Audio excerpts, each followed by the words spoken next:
오늘 본문은 우리가 잘 알고 있는 본문입니다. 예수님께서는 하나님 나라가 왔다가 가까이 왔다라고 선포하시며 회개하라고 말씀하십니다. 그리고 그 직후에 제자들을 부르시는 장면이 우리가 다시 읽었던 우리 오늘의 본문의 말씀입니다. 오늘 본문에서 예수님께서는 자신의 제자로 베드로라 하는 시몬과 그의 형제 안드레 그리고 세베대의 아들 야고보와 형제 요한을 자신의 제자로 부르시고 계십니다. 그런데 예수님께서 그들을 자신의 제자로 부르실 때 왜 내가 너희들을 불렀는지에 대해서는 말씀하지 않으십니다. 다만 그들을 부르실 때 성경은 제자들이 어떻게 반응했는지 그리고 그들이 앞으로 어떤 삶을 살아야 하는지에 대해서만 성경이 우리에게 말할 뿐입니다. 오늘 말씀을 보며 제자들을 부르실 때 예수님께서 제자들을 부르실 때 여기에서 우리는 먼저 예수님께서 어떤 제자들을 부르셨는가를 살펴보길 원합니다. 우리가 읽은 것처럼 오늘 본문에서 나오는 제자들은 모두 어부였습니다. 그들은 갈릴리에서 물고기를 잡는 것을 직업으로 하고 있었습니다. 베드로, 안드레, 야고보와 요한은 어부의 직업을 가지고 있었고 그 가운데 예수님께서 자신의 제자로 부르셨습니다. 그런데 오늘 본문을 지나서 복음서를 쭉 읽어보면 예수님께서 부르신 12제자뿐 아니라 예수님을 따르고 예수님께서 부르신 다른 제자들을 살펴보면 그들 중에는 세리도, 열심당원도, 왕의 신하도 또한 그들 중에는 종교 지도자들도 있었다는 것을 알 수 있습니다.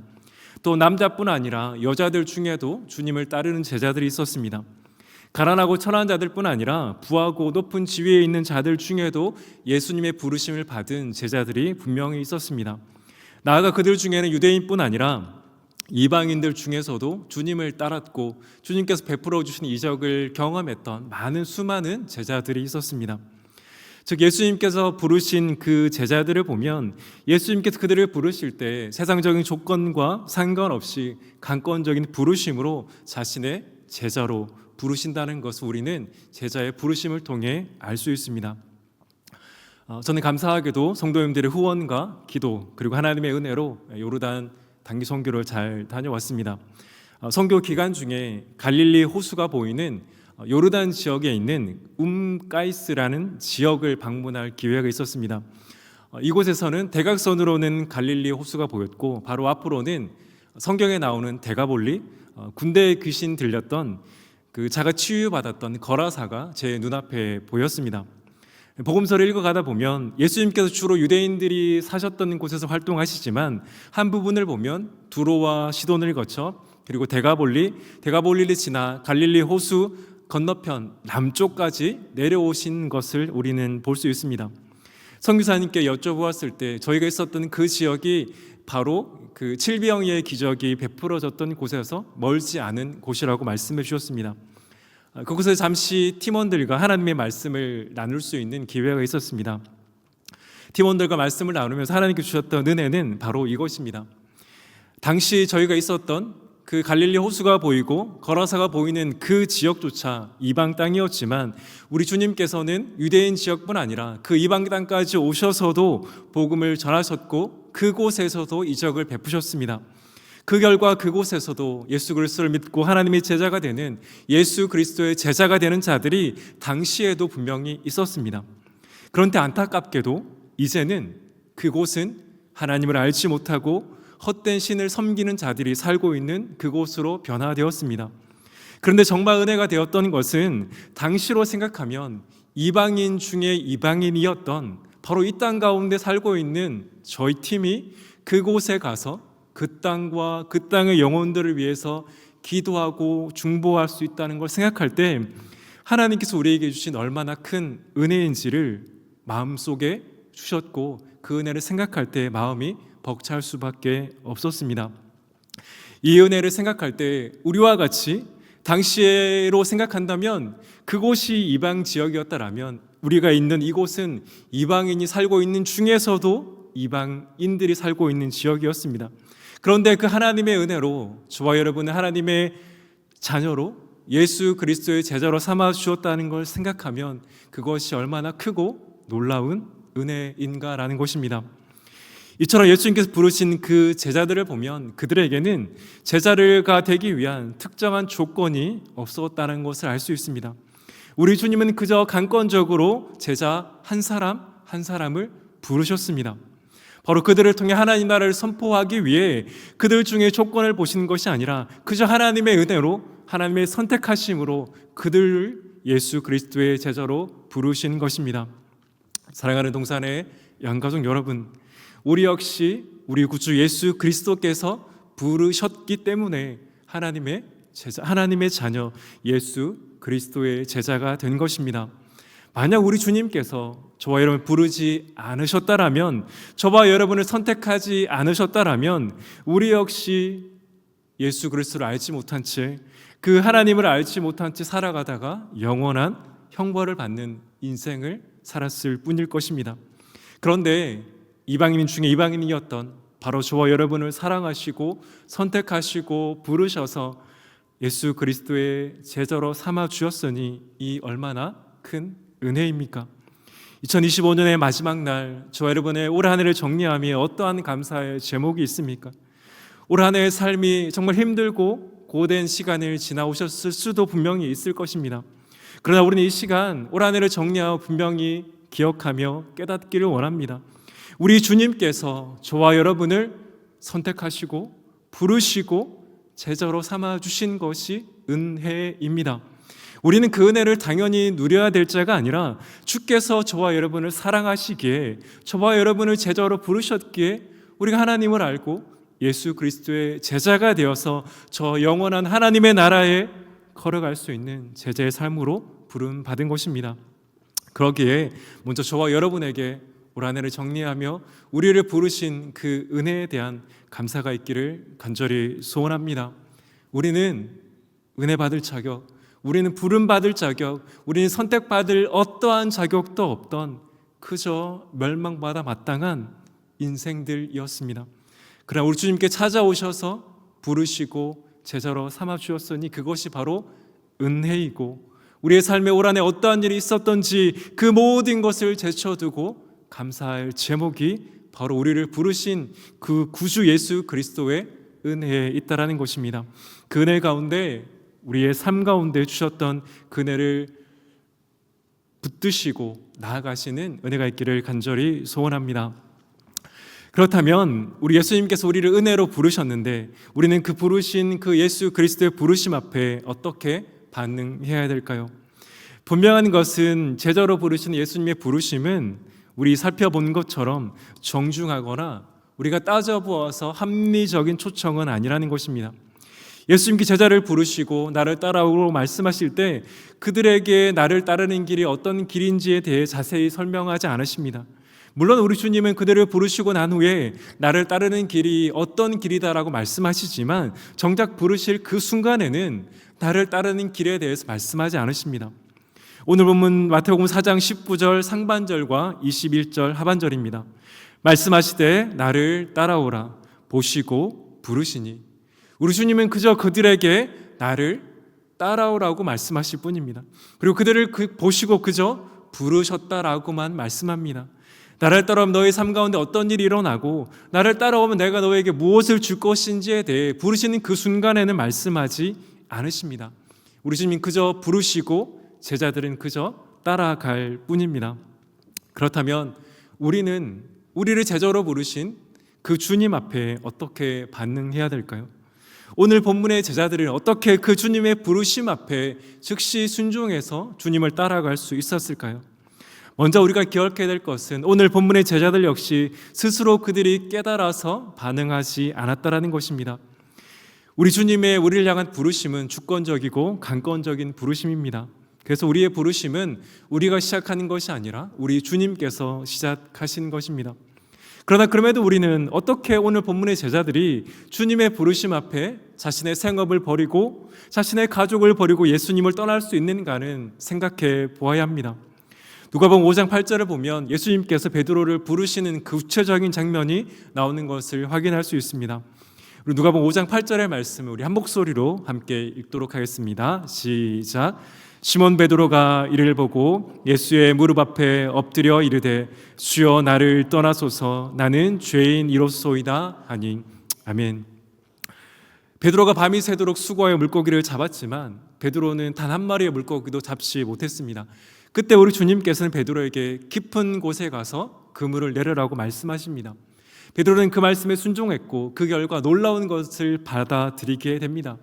그때 그 순간 베드로의 반응이 무엇입니까? 베드로의 반응은 우리 주님 앞에 납작 엎드리는 것입니다. 그렇다면 베드로는 왜 그 주님 앞에 납작 엎드렸을까요? 그 이유는 예수님께서 하나님의 아들, 즉 하나님이시라는 것을 알게 되었기 때문입니다. 물론 베드로에게 깨닫게 하시고 알게 하신 분도 주님께서 하신 것이지만 베드로는 자신 앞에 서 있던 그 주님이 누구신지를 알 때 그는 무릎을 꿇고 엎드릴 수밖에 없었던 것입니다. 우리는 주님 앞에 엎드린 베드로를 보며 우리 역시 동일하게 생각할 수 있습니다. 만약 오늘 이곳에 대통령이나 유명한 기업의 CEO가 온다라면 우리는 어떻게 반응할까요? 우리가 그들 앞에 물론 무릎을 꿇지는 않겠지만 우리 역시 그들을 대하는 태도는 매우 정중하고 그들의 권력 앞에 우리의 모든 태도를 겸손하게 나아가게 될 것입니다. 얼마 전 세계적으로 유명한 그 IT 기업인 엔비디아의 CEO 젠슨 황이 화제가 되었던 적이 있습니다. 이 젠슨 황은 전 세계적으로 거의 최고 기업의 CEO입니다. 그 CEO가 우리나라에 와서 우리나라 CEO들과 치킨집에서 있었던 회동이 이슈가 되었습니다. 그 치킨집은 그 후로 매우 유명해졌을 뿐 아니라 그 젠슨 왕 CEO 앉았던 그 자리는 시간이 지나도 많은 사람들이 찾아와서 앉고 싶어하는 자리가 되었던 뉴스를 본 적이 있습니다. 왜 사람들이 그 CEO 젠슨 왕이 앉았던 자리, 그 치킨집의 회동에 열광했을까요? 사람들은 그가 누구인지를 알았고 그가 걸어간 길에 대한 존경심으로 그에 대해 반응했던 것입니다. 사랑하는 여러분, 그런데 만약 우리를 부르신 분이 이 세상을 말씀으로 창조하셨을 뿐 아니라 우리에게 생명을 주시기 위해 자기 자신을 내어주신 하나님이심을 우리가 안다면 우리 역시 베드로와 같이 우리 구주 예수 그리스도 앞에 엎드리는 것은 매우 당연한 반응일 것입니다. 그때 우리가 가지고 있는 문제나 어려움은 아무런 의미가 없어지게 되는 것입니다. 물론 오늘 본문의 베드로 역시 우리처럼 연약한 죄인입니다. 그래서 그는 예수님을 저주하고 배반하기까지 한 제자였습니다. 그러나 이후 성령을 받고 그가 걸어가는 길을 보면 우리는 그가 성령 충만하여 주님 때문에 주님의 나라와 영광을 위해 자신의 모든 것을 버렸던 삶을 살았다는 것을 우리는 잘 알고 있습니다. 오늘 본문의 베드로와 안드레 그리고 야고보와 요한도 마찬가지였습니다.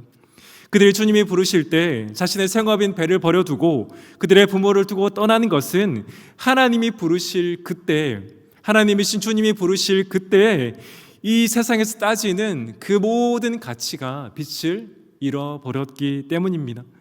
어떤 것과도 비교할 수 없는 하나님이신 그분의 부르심 앞에 그들의 직업도 그들의 가족마저도 의미가 없고 그 모든 가치가 주님보다 크지 않았기 때문에 그들은 즉시 순종하여 우리 주님을 따라갔던 것입니다. 우리가 이 땅에서 어떻게 예수 그리스도의 제자로 하나님 나라를 위해 살아갈 수 있습니까? 여전히 우리에게도 일용한 양식을 필요하고 오늘을 살아가는 우리의 삶 가운데 크고 작은 어려움을 여전히 우리는 가지고 있습니다. 그런데 우리가 어떻게 하나님 우리를 부르신 그 순간까지, 하나님 나라에 가는 그 순간까지 담대하게 살아갈 수 있습니까? 오늘 본문에서 우리에게 말하는 것은 그래서 우리가 즉시 직장을 떠나고 가족을 떠나라는 것이 아닙니다. 오늘 우리를 부르신 그 주님이 누구신지를 안다라면 우리가 따지고 생각하는 그 모든 것마저도 아무런 의미가 없어지게 된다라는 것을 우리에게 말하는 것입니다. 그래서 우리에게 정말 필요한 것은 우리를 부르신 그 구주 예수 그리스도가 누구신지를 계속해서 알아가는 것입니다.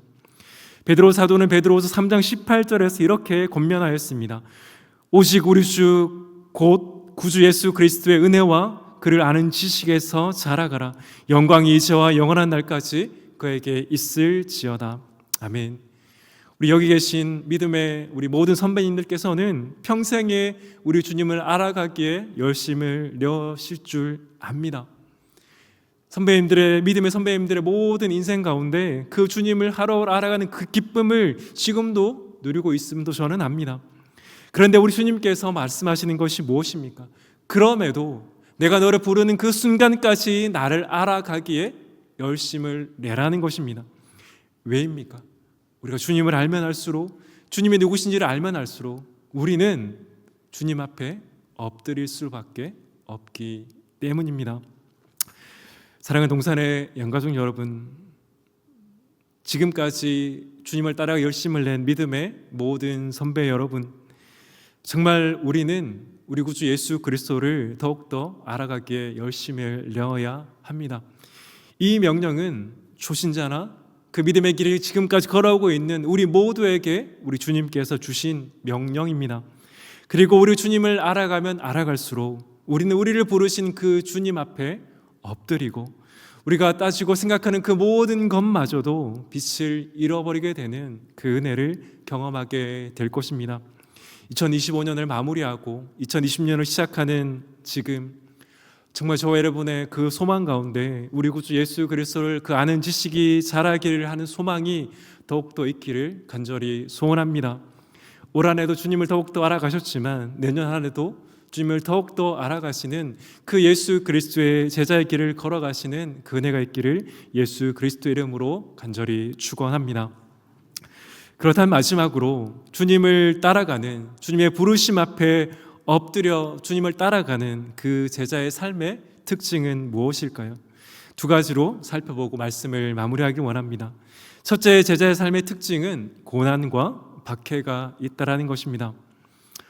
사실 제자의 삶의 특징을 말하면서 어떻게 고난과 박해를 먼저 말할 수 있느냐라고 물을 수 있지만, 그래서 제자가 되는 길이 고난과 박해를 받기 위해 되는 것은 아니지만 주님을 따라가는 제자의 삶에는 분명히 고난과 박해가 있다라고 우리에게 말합니다. 우리 주님께서 고난과 박해를 당하셨고 이 땅을 이미 걸어갔던 수많은 믿음의 선배들도 고난과 박해를 당하셨습니다. 그래서 직접적으로나 간접적으로나 제자의 삶에는 고난과 박해가 있습니다. 아직도 열방 가운데는 우리 구주 예수 그리스도를 나의 구주로 고백하는 그 순간 자신의 목숨을 잃게 되는 그 핍박 가운데 살아간 이들도 분명히 있습니다. 그들에게 믿음은 예수 그리스도의 제자가 된다는 것은 자신의 생명을 잃는 것과 마찬가지입니다. 그러나 그럼에도 그들은 예수님을 자신의 구주로 고백하기에 주저하지 않습니다. 예수님 때문에 이 땅에서 받는 고난과 박해가 있지만 그럼에도 그들이 주님을 따라가기 주저하지 않는 이유가 무엇입니까? 그것은 이 땅의 생명과 바꿀 수 없는 그 은혜가 예수님의 제자된 저와 여러분에게 이미 주어졌기 때문입니다. 그렇지 않다라면 그들이, 그리고 우리가 생명을 두려워하지 않고 버릴 수는 없을 것입니다. 말씀드린 것처럼 예수님의 제자의 삶에는 고난과 박해가 있지만 이 고난과 박해를 받기 위해 제자가 되는 것은 아닙니다. 고난과 박해가 분명히 있지만 제자의 삶의 고난과 박해 자체가 다는 아닙니다. 그렇다면 어떻게 고난과 박해가 있는 이 제자의 길에 예수님의 제자들이 담대할 수 있습니까? 어떻게 이 길을 걸어가는 중에도 우리는 담대하게 살아갈 수 있습니까? 로마서 8장 18절에 사도 바울은 이렇게 고백합니다. 생각하건대 현재의 고난은 장차 우리에게 나타날 영광과 비교할 수 없도다. 아멘. 예수님 제자에게 분명히 고난과 박해가 있습니다. 우리 주님이 보여주셨고 성경이 우리에게 말하는 바입니다. 그러나 사도 바울은 우리에게 분명하게 말합니다. 현재의 고난은 우리에게 나타날 영광과 비교할 수 없도다라고 분명하게 고백하고 있습니다. 그리고 그 영광은 디모데 4장 7절과 8절에 사도 바울이 말하는 것처럼 다음과 같은 영광입니다. 나는 선한 싸움을 싸우고 나의 달려갈 길을 마치고 믿음을 지켰으니 이제부로는 나를 위하여 의의 면류관이 예비되었으므로 주곧 의로우신 재판장이 그날에 내게 주실 것이며 내게만 아니라 주의 나타나심을 사모하는 모든 자에게도니라. 아멘. 이 땅에서 제자의 삶에는 고난과 박해가 분명히 있습니다. 그러나 그 고난과 박해는 끝이 아닙니다. 고난이 장차 올 영광과 비교할 수 없을 뿐 아니라 그 영광이 이미 저에게 주어졌고 우리는 그 영광을 받기 위해 계속해서 이 땅을 걸어가고 있습니다. 개척 선교사였던 C.T. 스터더라는 선교사님이 있습니다. 그는 인생의 마지막을 정리하는 중에 아프리카로 향하게 됩니다. 그때 한 신문 기자가 그 선교사님에게 그에게 왜 이런 결정을 내리게 됐는지 묻게 되었습니다. 그때 이 선교사님은 이렇게 말씀하셨습니다. 하나님이신 예수 그리스도가 나를 위해 돌아가셨다면 내가 예수님을 위해서 어떠한 희생을 치른다고 해도 그리 큰 희생이 될 수 없습니다. 제자에게는 분명히 고난과 박해가 있지만, 그리고 그 고난과 박해는 장차올 영광과 비교할 수 없습니다. 그러나 더 나아가 하나님이신, 세상을 만드시고 저와 여러분을 창조하신 그 하나님께서 저와 여러분을 위해 돌아가셨다면 우리가 예수님을 위해 사는 그 어떤 희생도 결코 큰 희생이 될 수 없다라는 것입니다. 사랑하는 동산의 영가족 여러분, 우리가 걸어가는 이 예수 그리스도의 제자의 길에는 분명히 고난과 박해가 있습니다. 직접적으로나 간접적으로나 이 길에는 박해가 분명히 있습니다. 그러나 그 박해가 우리가 받을 영광과 비교할 수 없을 뿐 아니라 하나님이신 우리 구주 예수 그리스도께서 저와 여러분을 위해 돌아가셨다라면 우리가 예수님을 위해 사는 어떤 희생도, 우리가 예수님을 위해서 우리의 생명을 내어드린다고 해도 그건 역시 그리 큰 희생이 될 수 없다라는 것입니다. 왜입니까? 하나님께서 저와 여러분을 위해 자기 자신을 내어주셨고 우리에게 영원한 생명을 주셨다라는 것입니다. 고난과 박해가 있지만 그러므로 이 한 걸음 한 걸음을 계속해서 걸어가시는 저와 여러분 되시기를 간절히 소원합니다. 고난과 박해는 분명히 끝이 있습니다. 그러나 그 고난과 박해조차도 우리가 받을 영광과 비교할 수 없습니다. 우린 저 하나님의 나라에서 영원토록 하나님과 예배하며 하나님과 그 영원한 삶을 살아가는 그 은혜를 우리가 누리게 될 것입니다. 그 은혜 가운데 나아가시는 저와 여러분 되시기를 간절히 소원합니다. 제자의 삶의 특징 가운데 두 번째는 사명을 따라 사는 자들입니다. 예수님께서는 베드로와 안드레, 야고보와 요한을 부르신 후에 그들을 어떤 삶으로 만드실까에 대해 말씀하셨습니다. 우리 마태복음 4장 19절 하반절 말씀을 우리 한 목소리로 같이 합독하도록 하겠습니다. 시작. 내가 너희를 사람을 낚는 어부가 되게 하리라 하시니. 아멘. 예수님 제자를 부르신 이유가 무엇입니까? 물론 그들을 구원하시기 위해 그들을 부르셨지만 결국 그들을 제자로 부르신 이유는 자신처럼, 예수님처럼 하나님 나라를 선포하기 위해서입니다. 예수님께서 하나님 나라를 선포하시고 죄인들을 하나님 나라로 초청하신 것처럼 제자들에게 맡겨진 사명은 그들 역시 하나님을 알지 못하는 자들을 하나님 나라로 초청하는 것입니다. 그들을 부르실 뿐 아니라 부름받은 자들이 하나님 나라를 선포할 수 있는 능력과 지혜를 주시고 그 사명을 이 땅의 교회와 바로 오늘 저와 여러분에게 동일하게 주신 것입니다. 우리에게 맡겨주신 사명은 다른 사명이 아닙니다. 우리 교회에 맡겨주신 사명은 다른 사명이 아닙니다. 우리가 해야 할 많은 것들이 있고 우리 교회에 감당할 많은 것들이 있지만 하나님께서 우리에게 맡겨주신 분명한 사명은 지금 하나님을 알지 못하는 자들을 하나님 나라로 초청하는 것입니다. 바울이 디모데후서 4장 7절에서 말한 나는 선한 싸움을 싸우고 나의 달려갈 길을 마치고 믿음을 지켰다란 이 고백은 이 땅에서의 제자의 삶, 하나님 나라로 초청하는 그 사명을 완수했다라는 것입니다. 바울은 그가 구원받은 후에 이방인의 사도로 전 세계를 다니며 수많은 자들을 하나님의 나라로 초청했습니다. 그리고 그들을 통해 또 다른 제자가 세워졌고 그 제자를 통해 바로 지금 저와 여러분이 하나님의 제자가 된 것입니다. 물론 부르시는 분은 하나님이시지만 하나님은 제자로 부름받은 그 제자들을 통해 또 다른 제자들을 하나님 나라로 초청하고 있다는 것입니다. 우리가 어떻게 예수 그리스도의 제자가 되었습니까? 어떻게 이곳에 동산교회가 세워졌습니까? 어떻게 이 나라와 민족 가운데 한국교회가 세워졌습니까? 이미 제자된 선교사님들을 통해 이 땅 가운데 복음이 심겨졌고 그들을 통해 복음이 전해졌고 그 복음을 통해 저와 여러분이 예수 그리스도의 제자가 된 것입니다. 사랑하는 동산의 영가족 여러분, 우리는 말씀을 나눈 것처럼 하나님의 은혜로 예수 그리스도의 제자가 되었습니다. 말씀드린 것처럼 이것은 당연한 것이 아니라 은혜입니다. 물론 이 땅의 제자의 길에는 고난과 박해가 있지만 그 고난은 장차 받을 영광과 비교할 수 없을 뿐 아니라 우리가 예수님을 위해서 하는 그 어떠한 희생도 우리에게 베풀어 주시는 그 희생과는 비교할 수 없습니다. 그러나 우리가 분명하게 기억할 것은 우리 주님께서 저와 여러분에게 맡겨주신 분명한 사명이 있다라는 것입니다. 어린 아이들로부터 모든 노년에 이르기까지, 우리 모든 믿음의 선배에 이르기까지 우리 주님께서 저와 여러분에게 맡겨진 사명은 여전히 있습니다. 이 사명은 주님이 우리 각자를 하나님 나라에 부르시는 그 순간까지 저와 여러분에게 주셨고, 그 사명에 우리는 순종하는 삶을 살아야 하는 것입니다. 그래서 주께서 이곳 가운데 동산교회를 세우셨고 저와 여러분을 그리스도의 제자로 부르신 것입니다. 돌아오는 1월 4일 주일은 신년 감사 주일로 지킵니다. 그리고 동시에 태신자를 작정하는 시간을 가집니다.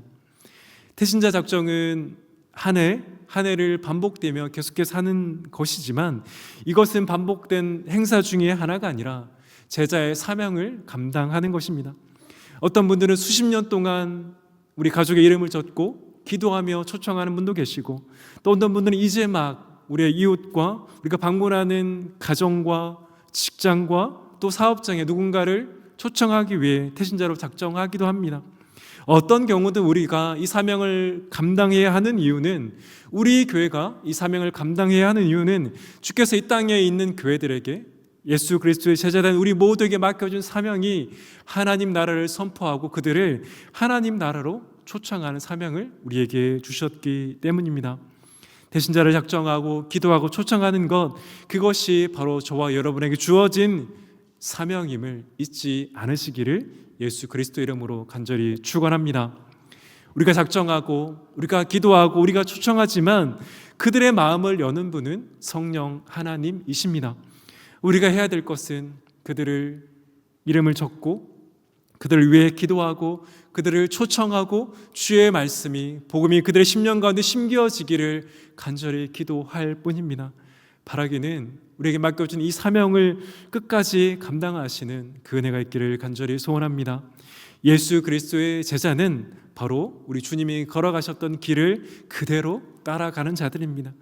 주님께서 하나님 나라를 선포하셨고 회개를 선포하셨다라면 우리 역시 하나님 나라를 선포하고 회개를 선포해야 합니다. 그 모든 것을 통해 일하시는 분 하나님이시지만 저와 여러분에게 맡겨주는 그 사명은 우리 각자에게 주어진 그 사명입니다. 바라기는 이 사명을 끝까지 감당하는 우리 동산교회가 되기를 간절히 소원합니다. 이 사명을 끝까지 감당하시는 저와 여러분 되기를 간절히 소원합니다. 그리하여서 저와 여러분을 통해, 우리의 간절한 기도를 통해 아직도 하나님을 알지 못하는 그들이 하나님 나라로 초청되고 하나님 나라를 소망하고 제자의 길을 걸어가는 그 통로 가운데 저와 여러분이 귀하게 쓰임받는 그 은혜가 있기를 예수 그리스도의 이름으로 간절히 축원합니다. 우리 시의 말씀을 기억하며 함께 우리 기도하기를 원합니다.